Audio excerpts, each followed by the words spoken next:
Hi hello ಎಲ್ಲರೂ ಬನ್ನಿ ಇವತ್ತಿನ ವಿಡಿಯೋದಲ್ಲಿ ತುಂಬಾ ರುಚಿ ಹಾಗೆ ತುಂಬಾ ಸಿಂಪಲ್ ಆಗಿ ತುಂಬ ಬೇಗನೆ ಮಾಡಿಕೊಳ್ಳುವಂಥ ಈ ಕಡಲೆಕಾಳಿನ ಪಲ್ಯನ ಮಾಡ್ತಾ ಇದ್ದೀನಿ. ಹಾಗೆಯೇ ಈ ಕಡಲೆಕಾಳಿನ ಪಲ್ಯನ ಜೊತೆ ಅಂತೂ ಪೂರಿ ಅಂತೂ ತುಂಬ ಒಳ್ಳೆ ಕಾಂಬಿನೇಷನು. ಬನ್ನಿ ಹಾಗಾದರೆ ಯಾವ ರೀತಿಯಾಗಿ ಮಾಡ್ತಾ ಇದ್ದೀನಿ ನೋಡ್ಕೊಳ್ಳೋಣ. ನೋಡಿ, ನಾನು ಇದನ್ನು ಬೆಳಗಿನ ಜಾವ ನೆನೆಸೋಕ್ಕೆ ಇಟ್ಕೊಂಡಿದ್ದೆ. ಇಡೀ ದಿನ ಇದು ನೆಂದೋಗಿದೆ. ಈಗ ನಾನು ಇದನ್ನು ಸಂಜೆ ಟೈಮಲ್ಲಿ ಮಾಡ್ತಾ ಇರೋದು. ಬೆಳಗ್ಗೆ ನೆನೆಸಿರೋದಕ್ಕೆ ಸಂಜೆ ಟೈಮಲ್ಲಿ ಮಾಡ್ತಾ ಇದ್ದೀನಿ, ಅಥವಾ ನಾವು ಬೆಳಗ್ಗೆ ಮಾಡೋ ಥರ ಇದ್ದರೆ ರಾತ್ರಿ ಹೊತ್ತು ಇದನ್ನು ನೆನೆಸಿಡ್ಬೋದು. ಈಗ ನಾನು ಈ ಕಡಲೆಕಾಳನ್ನು ಮುಂಚೆನೇ ಕ್ಲೀನಾಗಿ ತೊಳೆದ್ಬಿಟ್ಟು ನೆನೆಸೋಕ್ಕೆ ಇಟ್ಕೊಂಡಿದ್ದೆ. ಹಾಗಾಗಿ ಈ ನೀರನ್ನು ತೆಗೆಯದೆ ಈ ನೀರು ಜೊತೆಗೆ ಇದನ್ನು ಬೇಯಿಸ್ಕೊಳ್ತಾ ಇದ್ದೀನಿ. ಈ ನೀರೆಲ್ಲ ತೆಗಿಬಾರ್ದು, ಇರೋದೆಲ್ಲ ರಸ ಇದರಲ್ಲೇ ಇರುತ್ತೆ. ಹಾಗಾಗಿ ಇದಕ್ಕೆ ಕುಕ್ಕರಲ್ಲಿ ಹಾಕ್ಕೊಂಡು 1 ಸ್ಪೂನ್ ಆಗೋಷ್ಟು ನಾನು ಇದಕ್ಕೆ ಉಪ್ಪನ್ನು ಹಾಕ್ಕೊಂಡು ಕುಕ್ಕರ ಮುಚ್ಚಿಬಿಟ್ಟು ಗ್ಯಾಸ್ ಆನ್ ಮಾಡಿಕೊಂಡು ಇದನ್ನು ಚೆನ್ನಾಗಿ ಸಾಫ್ಟಾಗಿ ಬೇಯುವವರೆಗೂ ಈ ಕಡಲೆಕಾಳನ್ನು ಚೆನ್ನಾಗಿ ಬೇಯಿಸ್ಕೊಳ್ತಾ ಇದ್ದೀನಿ. ಒಂದು 4ರಿಂದ 5 ವಿಸಲ್ ಕೂಗಿಸಿದ್ರೆ ಸಾಕು, ಸಾಫ್ಟಾಗಿ ಚೆನ್ನಾಗಿ ಬೇಯುತ್ತೆ. ಇದು ಬೇಯೋಷ್ಟೊತ್ತಿಗೆ ಸೈಡಲ್ಲಿ ನಾನು ಮಸಾಲೆನೂ ರೆಡಿ ಮಾಡ್ಕೊಳ್ತಾ ಇದ್ದೀನಿ. ಇಲ್ಲಿ ನಾನು ಒಂದು ಪಾತ್ರೆನ ಇಟ್ಕೊಂಡಿದ್ದೀನಿ. ಪಾತ್ರೆ ಬಿಸಿ ಆಗ್ತಾ ಇದೆ. ಇದಕ್ಕೆ ಒಂದು 3 ಸ್ಪೂನ್ ಆಗುವಷ್ಟು ಎಣ್ಣೆ ಹಾಕ್ಕೊಂಡು ಇದಕ್ಕೆ ನಾನು ಜೀರಿಗೆ ಹಾಕ್ಕೊಳ್ತಾ ಇದ್ದೀನಿ. ಜೀರಿಗೆ ಸಿಡಿತಾ ಇರುವಾಗ 1-2 ಪಲಾವ್ ಎಲೆ ಹಾಕ್ಕೊಳ್ತಾ ಇದ್ದೀನಿ. ಹಾಗೆಯೇ ಸಣ್ಣದಾಗಿ ಕಟ್ ಮಾಡ್ಕೊಂಡಿರುವಂಥ ಒಂದು ಈರುಳ್ಳಿನ ಹಾಕ್ಕೊಳ್ತಾ ಇದ್ದೀನಿ. ಇದನ್ನು ಚೆನ್ನಾಗಿ ಗೋಲ್ಡನ್ ಬ್ರೌನ್ ಬರುವವರೆಗೂ ಚೆನ್ನಾಗಿ ಇದನ್ನು ಫ್ರೈ ಮಾಡ್ಕೊಳ್ಳೋಣ. ಇದಕ್ಕೆ ಬೇಕಾದ ಶುಂಠಿ ಬೆಳ್ಳುಳ್ಳಿ ಪೇಸ್ಟನ್ನು ಹಾಕ್ಕೋಬೋದು. ನಾನು ಇದಕ್ಕೆ ಹಾಕ್ತಾ ಇಲ್ಲ. ಹಾಗೆ ಒಣ ಕರಿಬೇವು ಇತ್ತು, ಅದನ್ನು ಸಹ ಹಾಕ್ಕೊಳ್ತಾ ಇದ್ದೀನಿ. ಈ ಈರುಳ್ಳಿನ ಚೆನ್ನಾಗಿ ಕೆಂಪು ಬಣ್ಣ ಬರುವವರೆಗೂ ಫ್ರೈ ಮಾಡ್ಕೊಳ್ಳೋಣ. ಆಲ್ಮೋಸ್ಟ್ ಈರುಳ್ಳಿ ಫ್ರೈ ಆಗಿದೆ. ಈಗ ನಾನು 1 ಟೊಮ್ಯಾಟೋನ ಕಟ್ ಮಾಡ್ಕೊಂಡಿದ್ದೆ, ಆ ಟೊಮ್ಯಾಟೋನ ಇದಕ್ಕೆ ಹಾಕ್ಕೊಳ್ತಾ ಇದ್ದೀನಿ. ಟೊಮ್ಯಾಟೊ ಚೆನ್ನಾಗಿ ಸಾಫ್ಟ್ ಆಗುವವರೆಗೂ ಇದನ್ನು ಸಹ ಬೇಯಿಸ್ಕೊಳ್ಳೋಣ. ನೋಡಿ, ಈ ಥರ ಟೊಮ್ಯಾಟೊ ಹಾಕ್ಕೊಂಡು ಸ್ವಲ್ಪ ಇದಕ್ಕೆ 1 ಚಿಟಿಕೆಯಷ್ಟು ಉಪ್ಪನ್ನು ಸೇರಿಸ್ಕೊಳ್ತಾ ಇದ್ದೀನಿ. ನಾನು ಕಡಲೆಕಾಳಲ್ಲಿ ಉಪ್ಪನ್ನು ಹಾಕ್ಕೊಂಡಿದ್ದೀನಿ, ಹಾಗಾಗಿ ಉಪ್ಪು ಜಾಸ್ತಿ ಆಗ್ಬೋದು ಅಂತ ನೋಡಿಕೊಂಡು ಸ್ವಲ್ಪ ಇದಕ್ಕೆ ಉಪ್ಪನ್ನು ಹಾಕ್ಕೊಂಡಿದ್ದೀನಿ. ಈಗ ಇದನ್ನು ಚೆನ್ನಾಗಿ ಮಿಕ್ಸ್ ಮಾಡಿಕೊಂಡು ಟೊಮ್ಯಾಟೊ ಎಲ್ಲ ಚೆನ್ನಾಗಿ ಮೆತ್ತಗಾಗುವವರೆಗೂ ಇದನ್ನು ಫ್ರೈ ಮಾಡ್ಕೊಳ್ಳೋಣ. ಈಗ ನಾನು ಇದಕ್ಕೆ ಪ್ಲೇಟನ್ನು ಕವರ್ ಮಾಡಿಬಿಟ್ಟು ಬೇಯಿಸೋಕ್ಕೆ ಇಟ್ಕೊಳ್ತಾ ಇದ್ದೀನಿ. ಟೊಮ್ಯಾಟೊ ಎಲ್ಲ ನೀರು ಬಿಟ್ಕೊಂಡು ಬೇಗ ಸಾಫ್ಟ್ ಆಗುತ್ತೆ. ಹಾಗಾಗಿ ನೋಡಿ, ಆಲ್ಮೋಸ್ಟ್ ಟೊಮ್ಯಾಟೊ ಈರುಳ್ಳಿ ಎಲ್ಲ ಸಾಫ್ಟ್ ಆಗಿದೆ. ಈಗ ಇದನ್ನು ಸ್ವಲ್ಪ ಮಿಕ್ಸ್ ಮಾಡಿಕೊಂಡು ಇನ್ನೊಂಚೂರು ಇದನ್ನು ಪ್ಲೇಟ್ ಕವರ್ ಮಾಡಿ ಬೇಯಿಸ್ಕೊಂಡ್ರೆ ಸಾಕು. ಈಗ ನಾನು ಇದಕ್ಕೆ ಖಾರಕ್ಕೆ ಎಷ್ಟು ಬೇಕೋ ಅಷ್ಟು ಖಾರ ಪುಡಿ ಹಾಕ್ಕೊಳ್ತಾ ಇದ್ದೀನಿ. 1.5 ಸ್ಪೂನ್ ಆಗೋಷ್ಟು ಖಾರದ ಪುಡಿ, ಹಾಗೆ 1/4 ಚಮಚದಷ್ಟು ಅರಿಶಿಣ.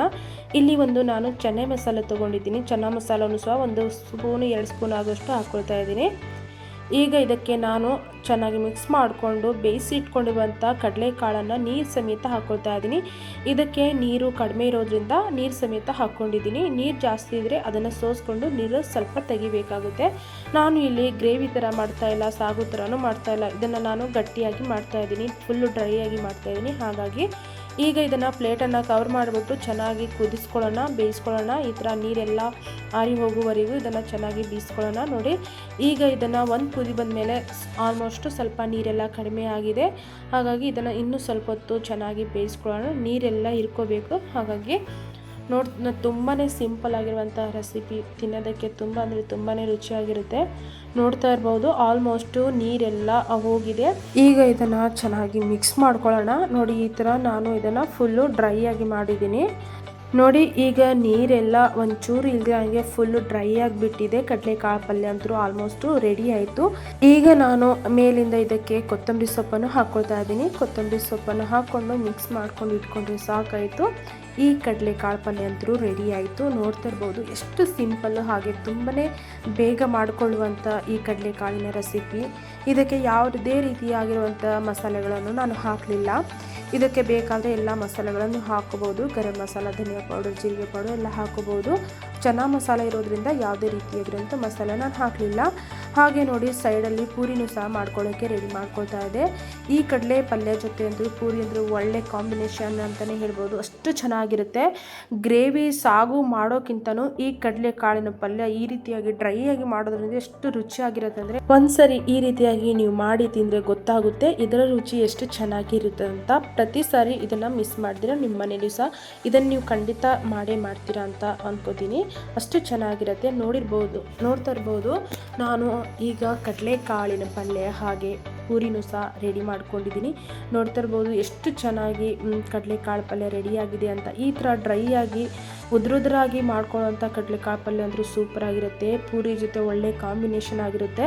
ಹಾಗಾಗಿ ನಾನು ಇಲ್ಲಿ ಪೂರಿನ ಮಾಡ್ಕೊಂಡಿದ್ದೀನಿ. ಪೂರಿನೂ ರೆಡಿ ಆಯಿತು, ಹಾಗೆ ಕಡಲೆಕಾಳು ಪಲ್ಯನೂ ರೆಡಿ ಆಯಿತು.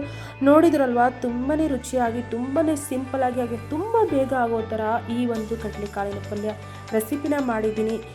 ಹಾಗೆಯೇ ನಿಮಗೇನಾದರೂ ಈ ರೆಸಿಪಿ ಇಷ್ಟ ಆಗಿದ್ರೆ ಒಂದು ಲೈಕ್ ಮಾಡಿ, ಕಮೆಂಟ್ ಮಾಡಿ, ಸಬ್ಸ್ಕ್ರೈಬ್ ಮಾಡೋದನ್ನು ಮಾತ್ರ ಮರಿಬೇಡಿ. ಮತ್ತೆ ಸಿಗ್ತೀನಿ ಹೊಸ ರೆಸಿಪಿಯೊಂದಿಗೆ. ಅಲ್ಲಿವರೆಗೂ ಟೇಕ್ ಕೇರ್, ಬಾಯ್ ಬಾಯ್.